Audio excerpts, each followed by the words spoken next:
administration. Press covers you, but they don't much cover Joe Biden very much. I want to start with the vaccine. I'm watching the news coverage, and for some reason, the media and the Democrats are very hostile to a vaccine. They're very hostile to a vaccine coming out quickly. They're trying to politicize this. The 9 CEOs of these pharmaceutical companies, including Pfizer, have said, we're not cutting corners, we're following the science. Why do you think there's such hostility from the Democrat Party, from my perspective, in the media, about getting a vaccine in record time? They want to denigrate it. This started about 3 weeks ago because they started hearing rumors that we were going to have this vaccine in super record time. So instead of saying, wow, that's great, it's going to save a lot of lives and people are going to be protected and this whole thing will end faster, it's going to end anyway, but it's going to end faster, they started denigrating. I noticed in about 3 weeks they started denigrating it. And the reason they're doing that is because they think I'll get credit if we have a vaccine anywhere near the election, but certainly before the election. But essentially we're there now anyway, and we're ready to distribute very rapidly.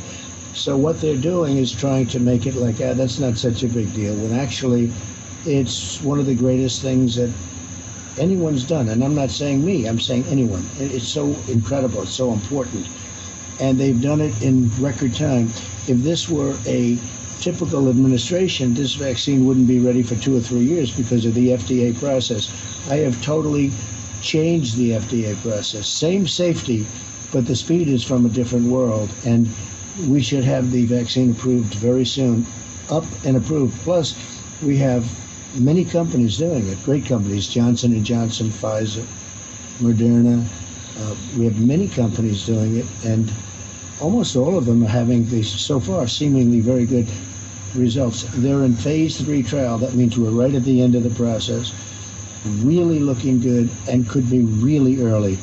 And so all of a sudden, instead of saying, wow, this is great news, we're going to have the vaccine early, they're saying, oh, the vaccine's coming out too soon, it's going to be unsafe, it's going to be all of these things.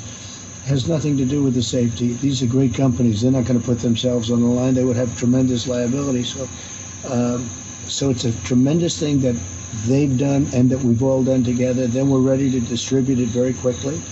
And we'll do our senior citizens first, the most vulnerable, as you can imagine, because they're really, as it turns out, we know the disease now, the most vulnerable are senior citizens by far, especially if they have a problem with a heart or if they have diabetes or something, those two in particular. And we'll take care of people. And you would think they'd be happy and thrilled and jumping up and down. Instead, it's just a terrible situation between that, the fake ballots, all of the different things that are going, this whole ballot thing, I call it unsolicited ballots. They used to say universal, but nobody knows what that means. Unsolicited, meaning people didn't solicit these ballots. People are saying, hey, what's going on? I just got a whole patch of ballots. They have no idea who they're sending them to. They're sending them to the wrong people. The military got ballots and they put my name, and I think they put Mike Pence with somebody else. They had it all separated. It's so messed up, you have no idea. And they know it. They know it. They want it to be a mess. And it's very sad to see. I want to get back to that, but one of the things that troubles me also is it's part of the campaign effort by the Harris-Biden administration, as I understand it, by that campaign, to blame you for deaths that result from this virus. Now, I have here memos that went out in March in New York, in Michigan, in New Jersey, in other states, big population states, right, where the governors ordered coronavirus positive patients into nursing homes, into assisted living homes. You didn't order that, they ordered it. The last data I saw says over 40% of the deaths have resulted from that. Has Joe Biden criticized a single one of those governors? Has No. Joe Biden criticized that policy at all? Look, you know it, and I know it. Joe doesn't know he's alive.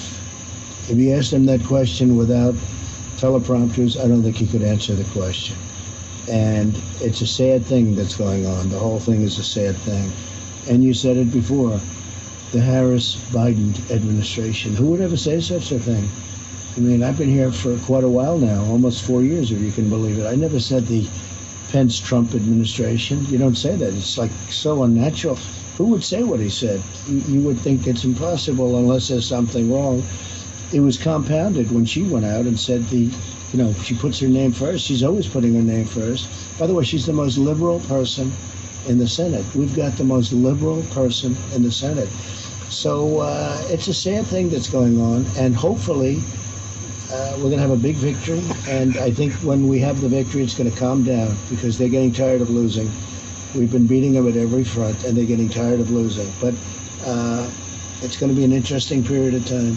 I do think, and I go back to it all the time because I go to the different states. We go to Michigan, we go to Ohio, we go to every state. But the states where they have the ballots, which is particularly Pennsylvania and Nevada and North Carolina, where they have this whole tremendous amounts of ballots piling in. Nobody knows where they're being sent. I don't think the senders know, or maybe even worse, they probably do know. I think that's going to cause a tremendous disruption on November 3rd. Let me get into this with you, the mail-in ballots in the states, because I've looked at this over the years, even before now. Notice the push for mail-in ballots starting in about April. Right. All of a sudden, mail-in ballots, that's the gold standard. Now we know state from state from state, many of them have never experienced it. Many of them have never experienced the standard. Now we know state from state from state, many of them have never experienced it. Many of them have never experienced the number. The states can't handle it. So here's my theory. Let me get your thoughts on this. Election night comes, and you're the winner.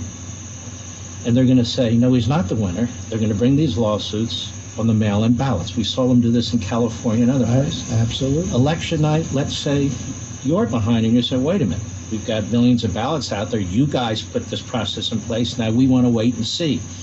Then they're going to call you a dictator. So either way, they seem to be setting up a narrative. But aren't they basically undermining the integrity of the electoral process? Look, they know it doesn't work because there have been many races using this over the last 14, 15 months. And I heard there was one yesterday or the day before yesterday. The ballots are so mixed up.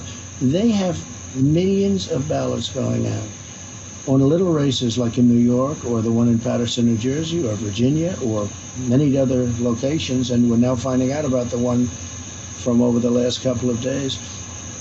We're talking about numbers like 30% and 40% off. We're not talking 1%, which is too much, because you can lose by 1%. 1% is a lot. But they're off by 30, 40% sometimes. Ballots are missing, there's fraud. Now they have a new thing where they don't want to verify signatures because that makes it easier, so you don't have to verify a signature. You see that one in Nevada. It's a very tough situation. I will tell you this. You go out, you look at these governors, and you look at, I don't want to insult anybody, but take a look at some of these governors that are in charge of the ballots. Beyond partisan, in many cases political hacks. And it's going to be a very sad day. Look, people should go. Now, if they have an absentee ballot or, I call it a solicited ballot, where I like the word solicited, unsolicited, because people understand it. But you have a solicited ballot or an absentee ballot, that's good because you request a ballot. The ballot gets sent to you. You send it back. You have a very good chance that that's going to work out just fine. But where they just dump millions of ballots all over the country, it's not going to work. It's going to be a disaster, and they know it. They know it's not going to work. It doesn't even work when you have 30,000 ballots, and we're talking about many millions of ballots. It's going to be mayhem. It's going to be bedlam, and this is what they want. And Mr. President, their schemes are out front, but they've been scheming for months. They've been game playing to make sure that you're not president. They're bragging about it to the newspapers. You see article after article about a coup against you. You see article after article about an insurrection against you. You see the farm team out there burning our cities and so forth and so on, and they're threatening even worse, the never-Trumpers too. What do you say to the American people about what you're seeing with the Democrat Party, the violence, the media kind of censoring on behalf of the Democrat Party? Very much, yeah. I've never seen anything like it. It was bad before, yeah. But it's gotten to a point. They're stone cold dishonest. The New York Times is stone cold dishonest. Although I must tell you, they gave me great credit for the recent deal with Bahrain and UAE and Israel. I couldn't believe it. They gave me unbelievable. I couldn't have written it better myself. Tom Friedman gave us great credit. But outside of that, literally one story, and we've done things, I mean, that's very significant, but I've done things possibly much more significant than that. They don't give credit. The Washington Post is a disaster. You can't get a good story. It's disgusting. And then you go to ABC. NBC probably is the worst of all. Comcast, I call it Comcast, not Comcast. It's a con job because they always try and protect their name, like how legitimate they are. NBC is horrible. CBS is a disaster. And then you go into the real beauties, that MSDNC, as we call it, and, of course, CNN. But at least CNN, you know where they're coming from. You know they're stone cold dishonest. At least you know that. So it's a sad thing. I mean, it's a very sad thing. Fortunately, local press is extremely good. I get great local. Whenever I stop for a speech, I do one or two local reporters. These are the greatest stories. It's like unbelievable. They cover it so good. Actually, they're almost more enthusiastic than I am. And so we have that. We have some honest media. Fox is good, but Fox is not what it was. I'll be very honest with you. I don't know. They've become politically correct. You know, they think it's wonderful. They have more Democrats on than they have Republicans. I'm complaining about it all the time. You know, with all of that being said, we're doing much better than we did 4 years ago, and there's much more enthusiasm. You see these boat parades, truck parades, tractor parades. Nobody's ever seen anything like it. We have nothing to do with it. And the enthusiasm is much greater, and I think that's because we've really done a great job. You know, we've done things that nobody thought possible. We'll be right back. Welcome back. Mr. President, let me ask you this. 2 months ago, there was a story the New York Times broke, quote unquote, about bounties placed on the head of American soldiers by Putin. And the general who's looking into this right now said, I have no evidence of this. And we're now tracking every death in Afghanistan. So far, nothing.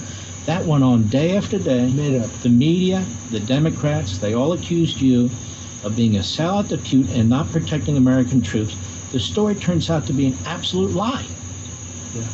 Did anybody call you and apologize? No, it's all a lie. The worst lie of all is that I'm standing over the grave of soldiers from many years ago, warriors of many years ago, who I cherish, I'm very strong on the military. I love the military and I respect the military. And they made up a lie that I call them suckers and losers. It was made up by the stupid magazine, The Atlantic, which I don't read, obviously, but most other people don't read it either. And they picked that up, and we disputed it. We have so far 27 people that said it never happened. 27. They have no people. They have unsourced. So they end up taking that and making a television commercial out of it. And it's very sad to see when they can take something like that, which is a total lie, which was very successfully disputed. They make a television commercial out of it. And I can't do anything from the standpoint of libel because our libel laws are so pathetic. The lawyers, good lawyers, they say, sir, they'll throw it out even though you have it 100%, they'll throw it out. So they have this commercial. I see it all the time. I see it with the drug companies. So I did something that nobody thought anybody would ever do because the drug companies are the biggest lobby in the country and they're very powerful, spend hundreds of millions of dollars. They take care of everybody. I executed what's called a favored nations clause. That's a killer. Nobody ever thought I'd do that. I execute. I have the right to do it. Nobody's ever done it. No president's ever done it. That means if Germany's paying 10 cents for a pill and we're paying $3 for the same pill, and you have those kind of differences, as you probably have heard, we get it for 10 cents. We get it for the same as whoever. We're the largest purchaser of prescription drugs in the world by far. So we have certain powers, having that kind of a buying situation. So I executed a favored nations, and I executed a rebate clause where the purchasers get the money back because they have a rebate clause. Right now, the money goes to the wealthiest people have to be, it's called the middleman. You've heard about the middleman for years, right? And right now, that money goes to middlemen. Then I executed a third one, that we can buy our drugs from foreign countries. Because if we go to Canada, as an example, and buy drugs, I was doing this with Ron DeSantis of Florida, great governor from Florida. I said, he came to me, he said, you know, Canada's buying drugs, the same exact drug, a Johnson & Johnson, made in the same plant, everything else, right? Same technicians, everything identical. We can buy it in Florida from Canada for 1/2 the price that we have to pay if we buy it from the United States. I said, go ahead and buy it. He said, we can't because the law is against it. So I changed the law. So now Florida and other states can go to Canada or wherever and buy drugs at a lower price. But soon they won't have to, because when the favored nation kicks in, that's even better, because we're going to get it for a lower price. So I see ads in today, Trump is going to raise the price of Medicare. No, just the opposite. It's going to come, things are going to come falling down. Then I signed a transparency clause so that people can actually go out and bid out. You know, you don't even have the right to go to a drugstore and ask them prices of other drugs. It's the most unbelievable thing. So I got rid of it. And what do I get for it? I get the most incredible advertising campaign I've ever seen, which is all false, by the drug company. So the advantage is I have a lot of people on social media, like over 200 million people. And I put out statements. When you see bad ads about me from the drug companies, please remember that means that your drug prices are going to be substantially lower. And by the way, I'm not talking about like 2%, 1%. And you know, we did something that nobody's done. In 53 years, drug prices have never come down. We got it down last year, where they actually went down. Very little, but they went down. First time in 53 years.